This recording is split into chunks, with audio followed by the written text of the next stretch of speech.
God of masses నటసింహం నందమూరి బాలకృష్ణ హీరోగా నటించిన తాజా సినిమా డాకు మహారాజ్. బాబీ కొల్లి దర్శకత్వం వహించిన ఈ సినిమా తెలుగు ప్రజల పెద్ద పండగ సంక్రాంతి సందర్భంగా థియేటర్లలో విడుదలైంది.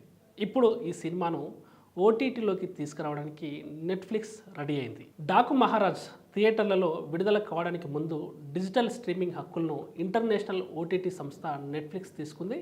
ఈ సినిమా ఓటీటీ విడుదల డేట్ గురించి తాజాగా వెల్లడించింది. ఫిబ్రవరి 21 నుంచి తమ ఓటీటీ వేదికలో డాకు మహారాజ్ సినిమా స్ట్రీమింగ్ కానున్నట్లు నెట్ఫ్లిక్స్ తెలిపింది. అనగనగా ఒక రాజు, చెడ్డవాళ్ళందరూ డాకు అనేవాళ్ళు, కానీ మాకు మాత్రం మహారాజు అని ఒక మంచి క్యాప్షన్ కూడా ఇచ్చింది. తెలుగుతో పాటు తమిళ, హిందీ, మలయాళ భాషల్లో ఈ సినిమా స్ట్రీమింగ్ కానున్నట్లు సమాచారం. డాకు మహారాజ్ సినిమాలో బాలకృష్ణ సరసన ప్రజ్ఞ జైస్వాల్ నటించగా, విలన్ పాత్రలో బాలీవుడ్ నటుడు యానిమల్ ఫేమ్ బాబీ డియోల్ నటించారు. ఆయన భార్య పాత్రలో శ్రద్ధ శ్రీనాథ్ కనిపించారు. శ్రీకర స్టూడియోస్ సమర్పణలో సితారా ఎంటర్టైన్మెంట్స్, ఫార్చ్యూన్స్ 4 సినిమా సంస్థలపై సూర్య దేవర నాగవంశి, అగ్రదర్శకుడైన త్రివిక్రమ్ శ్రీనివాస్ సతీమణి సాయి సౌజన్య సంయుక్తంగా ప్రొడ్యూస్ చేసిన సినిమా ఇది. ఇకపోతే డాకు మహారాజ్ కథ విషయానికి వస్తే, మంచినీటి కోసం ప్రజలు తీవ్ర కష్టాలు పడుతున్న చోట వాళ్ళ బాధలు తీర్చడం కోసం ఒక సివిల్ ఇంజనీర్ వెళ్తాడు.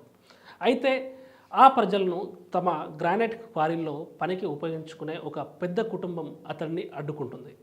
ఎదురు తిరిగిన సివిల్ ఇంజనీర్ షాక్ అయ్యే విషయం తెలుసుకుంటాడు. గ్రానైట్ ముసుగులో డ్రగ్స్ దందా జరుగుతుందని కనిపెడతాడు.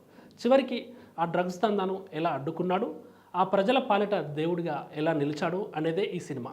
డాకు మహారాజ్ సినిమాకు తమన్ అందించిన సంగీతం చాలా ప్లస్ అయిందని చెప్పాలి. తమన్ ఎలివేషన్ బీజియంలతో ఈ సినిమా బాక్సాఫీస్ దగ్గర 100 కోట్లకు పైగా గ్రాస్ వసూలు చేసి బాలకృష్ణ ఖాతాలో మరీ భారీ విజయంగా నిలిచిందని చెప్పడంలో ఎలాంటి సందేహం లేదు. ఇంతకీ మీరేమంటారు? కింద కామెంట్ చేయండి. Please subscribe to the channel and download the Politicos app from the links in the description.